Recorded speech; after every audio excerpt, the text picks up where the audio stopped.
We welcome you back to this session on entrepreneurial opportunities in the area of medicinal plants.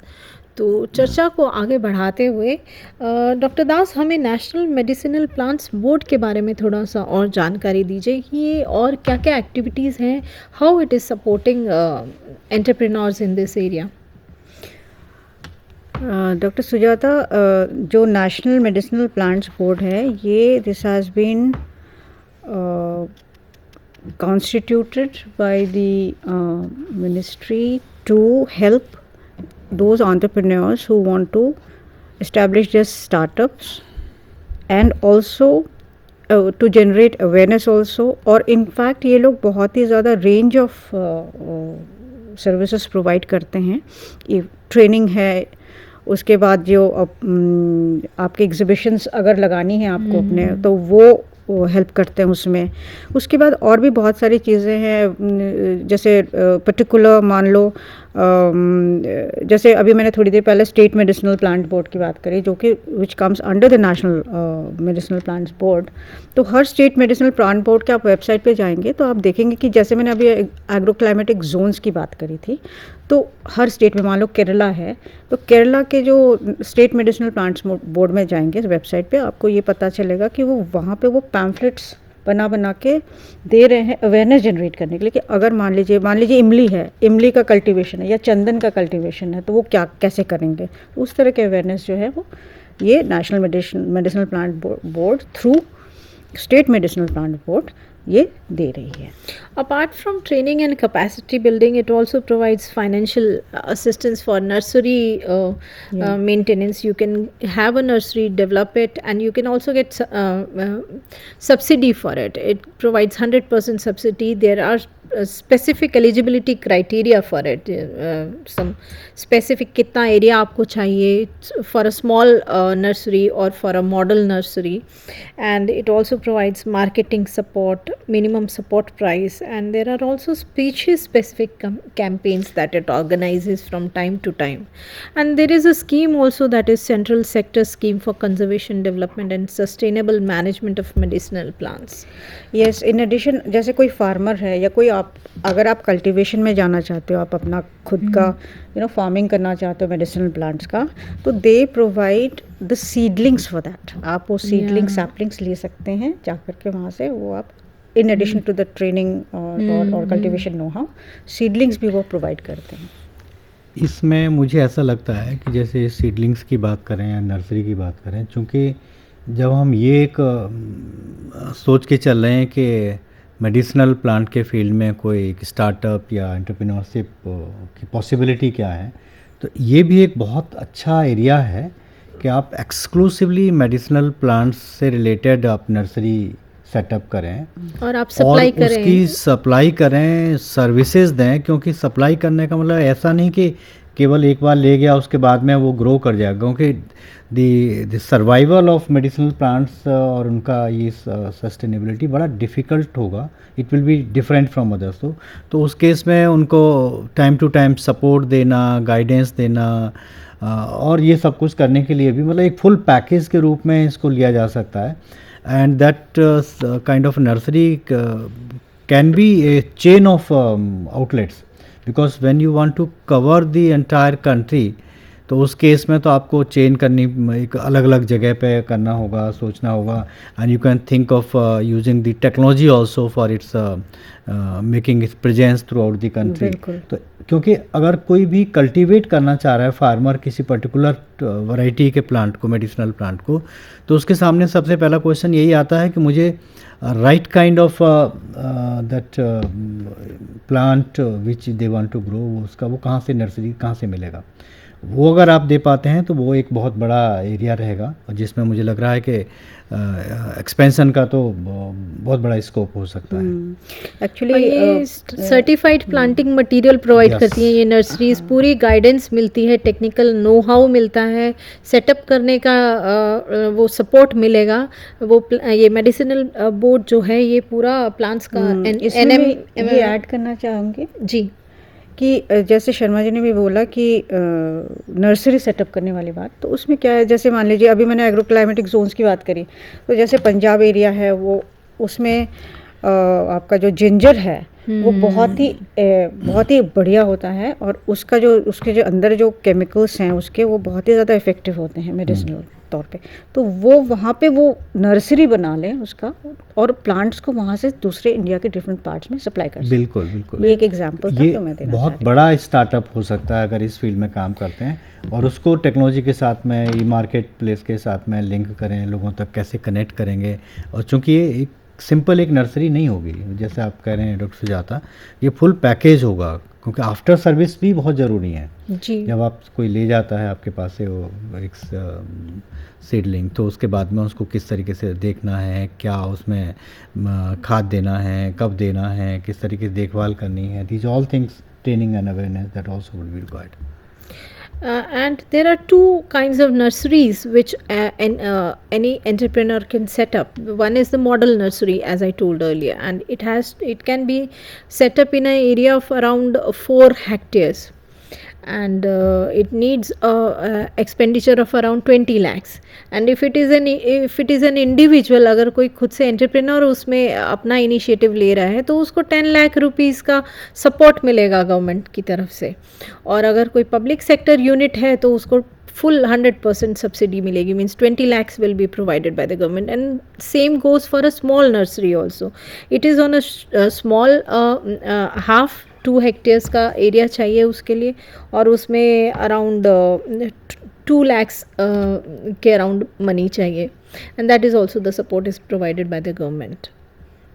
Yes, कुछ ऐसा भी है कि अगर मेडिसिनल प्लांट की कल्टीवेशन करते हैं उसके लिए कुछ सब्सिडी मिलती है? जी, सब्सिडी का है अरेंजमेंट, यही नेशनल मेडिसिनल प्लांट्स बोर्ड है, इसके अंदर भी काफ़ी सारे अरेंजमेंट इस तरह के हैं कि सब्सिडी, इनफैक्ट अगर वो सीडलिंग्स ही आपको दे दें तो वो in itself is a subsidy, आप मान सकते हैं। बाकी एग्रीकल्चर से रिलेटेड बहुत सारे ऐसे स्कीम्स हैं जिसमें कल्टीवेशन करने पे सब्सिडीज हैं, काफ़ी schemes 30%, 20% depending on the scheme, the that subsidy is provided. Even जब आप मेडिसिनल प्लांट्स के एरिया में देखें तो उसमें post cultivation also, like plant processing में सपोर्ट चाहिए, पोस्ट हार्वेस्ट मैनेजमेंट में भी है एरिया, स्कोप है, मार्केटिंग में स्कोप है, जहाँ पे ड्राइंग यार्ड सेटअप कर सकते हैं और स्टोरेज गोदाउन्स सेटअप कर सकते हैं। बिल्कुल। एक चीज़ ये थोड़ा मुझे बताइए कि मैं तो ये देख रहा हूँ कि सपोज़ करिए हमारे पास बहुत ज़्यादा बड़ा लैंड नहीं है करने के लिए, तो क्या होम गार्डनिंग को भी इस तरीके से कहीं एंटरप्रेन्योर की तरह लिया जा सकता है?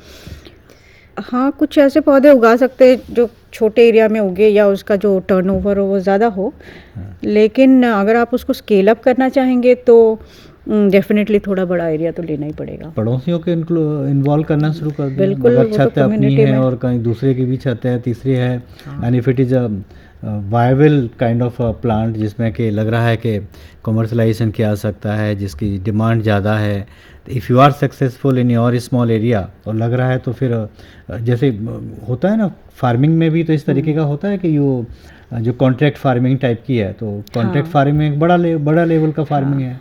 अगर हम एलोवेरा के एक प्रोडक्शन की बात करते हैं, तो सपोज़ करो कि हमारे पास में अगर 1000 स्क्वायर फीट की जगह है, उसमें अगर हम 50 गमले रख करके उसमें उगाते हैं, तो 50 गमलों में कितना एलोवेरा होगा। अगर दूसरे किसी पड़ोसी को भी हम इंस्पायर कर पाएँ और वो भी 50 करें और फिर तीसरा भी हो, तो उससे कुछ तो एक आपको होगी, and you can be the leader of that, you can start this startup कि मुझे ये काम करना है।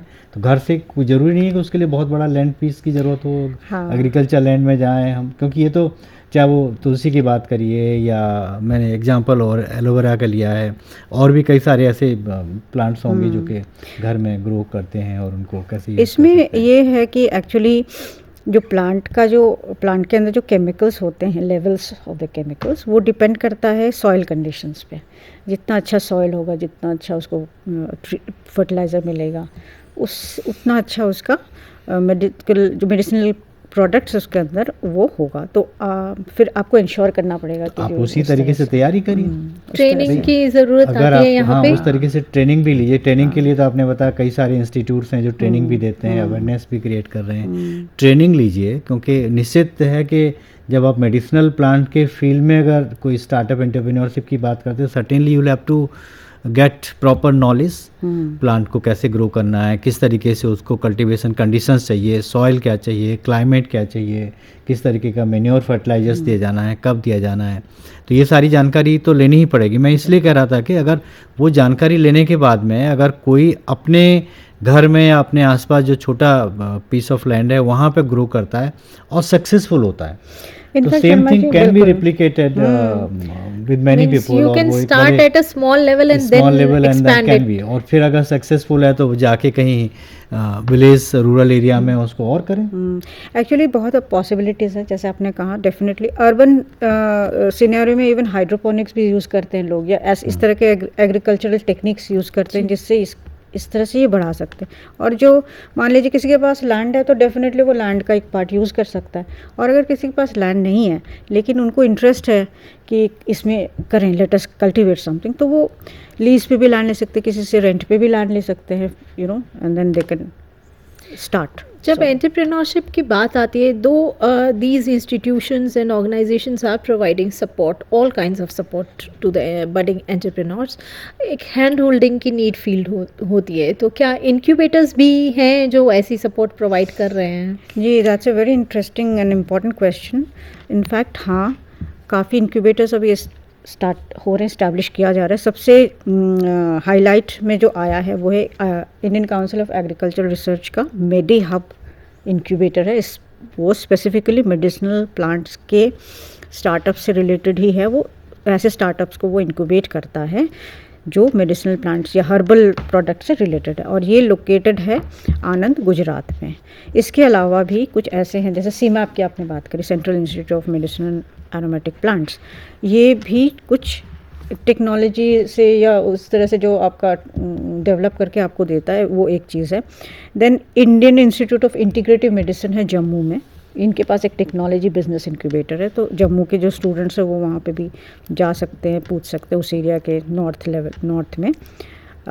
बायरैक जो है उसके कुछ बायोनेस्ट इंक्यूबेटर्स हैं, और ये एक रिसर्च हैदराबाद में है, एक Indian institute of integrative medicine है, एक Indian institute of horticulture research Bangalore में है, और एक centre for aromatic plants Uttarakhand में। ये कुछ एग्जांपल्स हैं जो मैंने लिए हैं कि स्पेसिफिकली मेडिसिनल प्लांट के स्टार्टअप को लेकर के ये इंक्यूबेट करते हैं। अब तो इनफैक्ट बहुत ज़्यादा इसको प्रमोट किया जा रहा है। There are certain sector specific schemes also specially for the medicinal plants, और आयुष मंत्रालय की तो हैं ही हैं कई सारी स्कीम्स। उसके अलावा आप देखेंगे कि एग्रीकल्चर मिनिस्ट्री की भी कई स्कीम हैं, आईसीआर में भी मेडिसिनल प्लांट्स पे काफ़ी काम हो रहा है, और आपने जो नाम लिए हैं वो तो हैं। एंड टीबीआई बेस्ड इंक्यूबेटर्स के लिए भी स्पेशली फॉर मेडिसिनल प्लांट कई सारी सपोर्ट दी जा रही हैं, क्योंकि ये फील किया जा रहा है कि there is a need of growing more and more medicinal plants, क्योंकि आजकल सब लोगों का झुकाव आयुर्वेद की तरफ में, नेचुरल आपका इम्यूनिटी की तरफ में, even for the food and nutritious जो प्रोडक्ट हैं उनके लिए भी जा रहा है। तो that is in fact Sharma ji, जैसे आप प्रोडक्ट के बारे में पूछ रहे थे, मैं ये थोड़ा सा बताना चाहूँगी जस्ट फॉर एन आइडिया कि जो किस तरह के प्रोडक्ट्स आप बना सकते हैं स्टार्टअप के लिए। तो ये कुछ मेडिसिनल प्रोडक्ट्स हैं जो आप बना सकते हैं, नंबर 1, जिसमें टिंक्चर्स होते हैं, लोशंस होते हैं, क्रीम्स होते हैं, ऑइंटमेंट्स होते हैं। इसमें इसको लेकर के आप अपना स्टार्टअप शुरू कर सकते हैं। इसके बाद कॉस्मेटिक्स हैं, जैसे कॉस्मेटिक्स में सीरम्स, क्रीम्स, लोशंस, लिपस्टिक, हाँ, और काजल, शैम्पू, सोप, इस तरह के जो ऑलरेडी मार्केट में भी और आप खुद भी कर सकते हैं इसको। उसके बाद जो तीसरा है वो हर्बल सप्लीमेंट्स है। इनफैक्ट हर्बल सप्लीमेंट्स में न्यूट्रास्यूटिकल्स है, जो जैसे विटामिन जैसे आते हैं उस तरह का हर्बल, जैसे अश्वगंधा के कैप्सूल्स हुए फॉर एग्जांपल, हाँ। उसके बाद हर्बल ड्रिंक्स हुए जिसमें हल्दी डाल के, जो दूध में डाल के बनाते हैं वो है, या आइसक्रीम बना लीजिए हल्दी में डाल के, वो भी।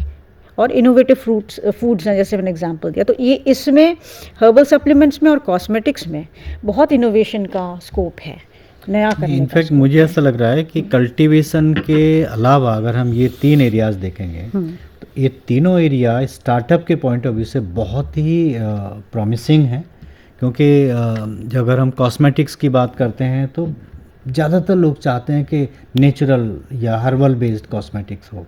अगर आपको क्वालिटी बेस्ड कॉस्मेटिक प्रोड्यूस कर रहे हैं using the good herbal products, तो वो डिमांड भी बढ़ेगी और आपका बिजनेस भी उसमें होगी। इसी तरीके से अगर हम फूड एंड न्यूट्रिशियस जो प्रोडक्ट की बात करते हैं वहाँ भी बहुत डिमांड है।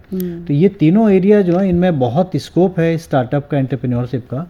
और मुझे लग रहा है कि इसके लिए कोई ज़रूरी तो नहीं है कि वो मेडिसिनल प्लांट की कोई डिग्री विग्री हो, ऐसा तो कोई ज़रूरी नहीं कोई है। ज़रूरी नहीं है। कोई भी अगर हो, इंटरेस्ट है अगर उसका, तो वो काम कर सकता है। बस ये देखिए है कि जानकारी एग्रीकल्चर में हो तो प्रेफरेबल है बट नॉट मैंडेटरी, प्रेफरेबल है। प्रेफरेबल भी है। और आप मान लीजिए आप आर्ट्स से हैं या कोई कॉमर्स से हैं और आप इसमें स्टार्टअप चाह रहे हैं खोलना, तो आप अपने साथ एक टीम मेंबर शामिल ऐसे पर्सन को करिए राइट। जिनके पास ये नो हाउ है। तो नहीं, वो कई जगह ऐसा भी देखा है मैंने, जैसे हमारे यहाँ पे यूनिवर्सिटी में है जो स्टूडेंट्स हैं या जो स्टार्टअप फाउंडर, उनकी बैकग्राउंड कुछ और रही है, टेक्नोलॉजी बेस्ड रही है, लेकिन वो ऑर्गेनिक की फील्ड में काम कर रहे हैं। तो हमारे यहाँ का जो सर्टिफिकेट इन ऑर्गेनिक फार्मिंग उन्होंने कोर्स कर लिया, तो बेसिकली बेसिक जानकारी उसके बारे में बैकग्राउंड लेना तो ठीक है, उसके लिए बहुत सारे स्टडी मटेरियल होगा, कोर्सेज भी हो सकते हैं, कुछ ऑनलाइन भी हो सकते हैं,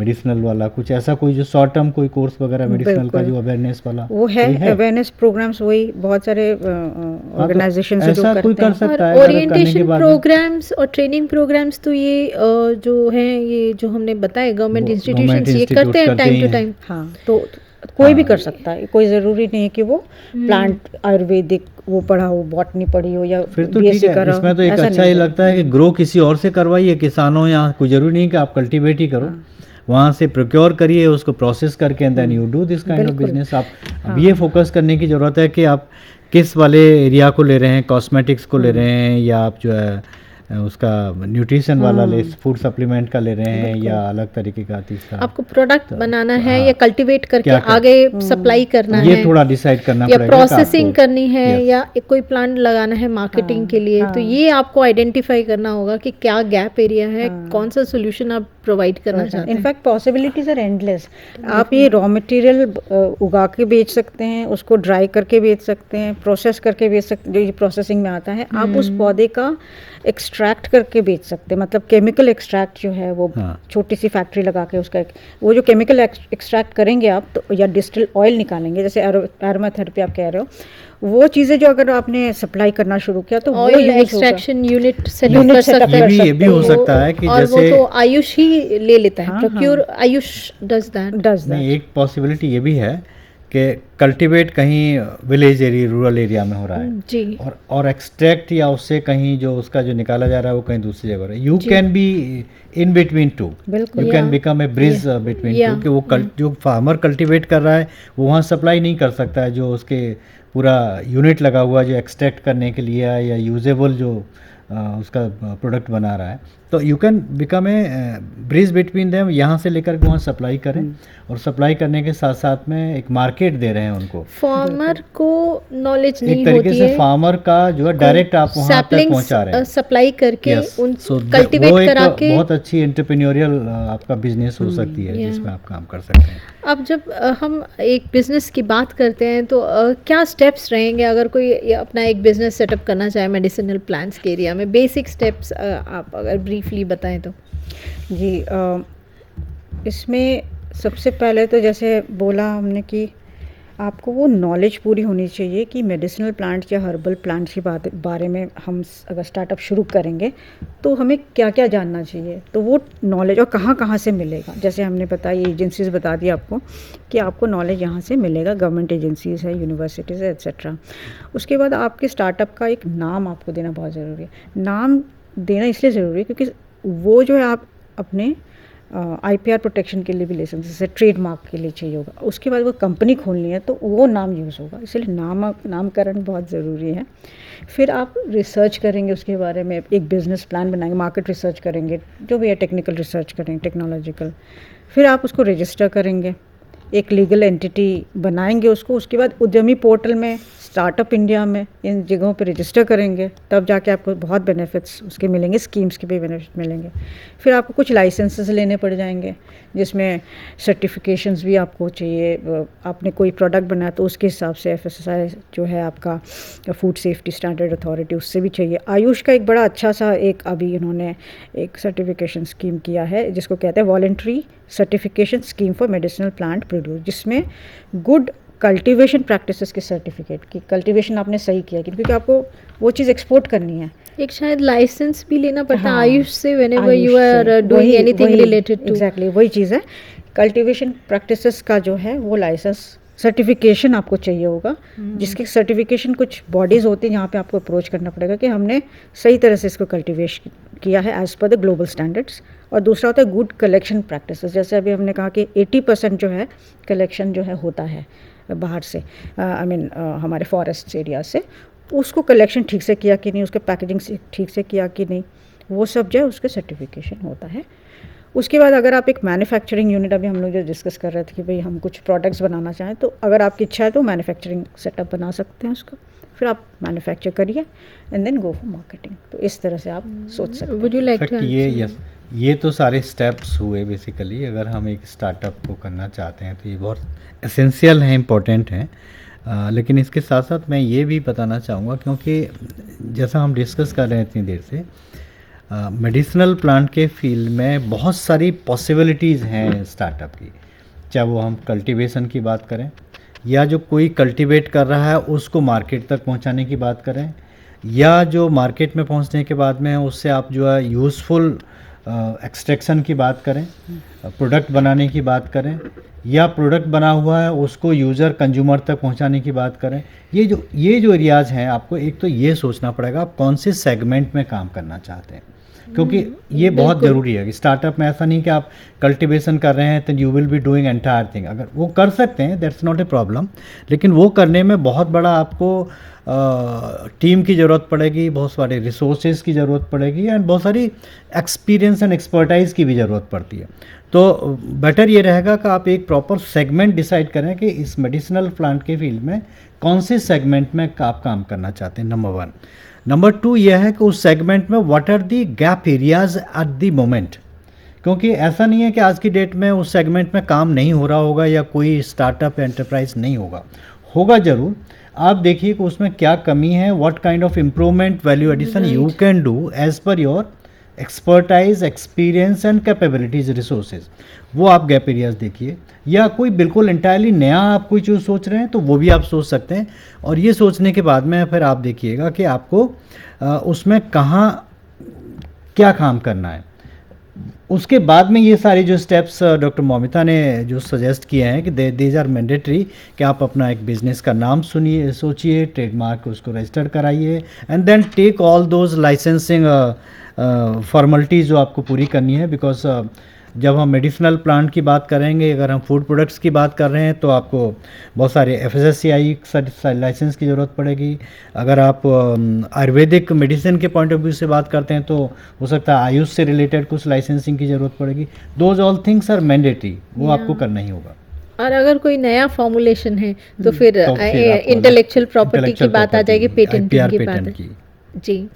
अब जब हम बात मेडिसिनल प्लांट्स की करते हैं, फॉर्मुलेशंस की करते हैं और हर्बल मेडिसिन्स की करते हैं, तो इनकी टेस्टिंग भी आती है पिक्चर में। Though there are certifications as doctor Moumita Das already informed about certifications for how they are grown and all, but there must be some other tests for quality and safety and other using a variety of procedures such as nutritional analysis and microbial testing. So could you please tell something more about this? या ये जो testing की ज़रूरत पड़ती है तब जब आप उसको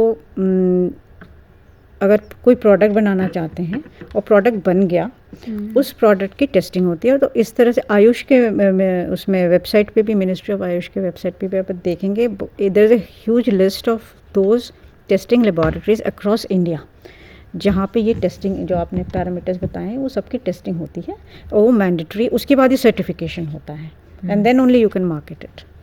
नहीं, ये टेस्टिंग तो इनफैक्ट ज़रूरी है, क्योंकि प्रोडक्ट ऐसे हैं जो कहीं ना कहीं कंज्यूम करेगा आदमी उनको, और फिर उसके बाद में उनके कहीं हेल्थ एडवर्स इफेक्ट तो नहीं है उसके, और जो आप सोच के चल रहे हैं वही इंग्रेडिएंट उसमें हैं, वो क्वालिटी और वो सारे पॉइंट ऑफ इनफैक्ट आप जब वो बेचेंगे प्रोडक्ट को, उसमें आपको पैकेजिंग में ही आपको मेंशन करना पड़ जाएगा, और सर्टिफिकेट नंबर भी मेंशन करना पड़ जाएगा। जब हम मेडिसिनल प्लांट्स की बात करते हैं तो रेगुलेशन भी पिक्चर में आ जाता है, so that only approved medicinal plants are cultivated. So what are the regulations for that need to be taken care of? Means nobody should end up means dealing in plants which are not approved or which are considered illegal, means unless and until that is also to be taken care of.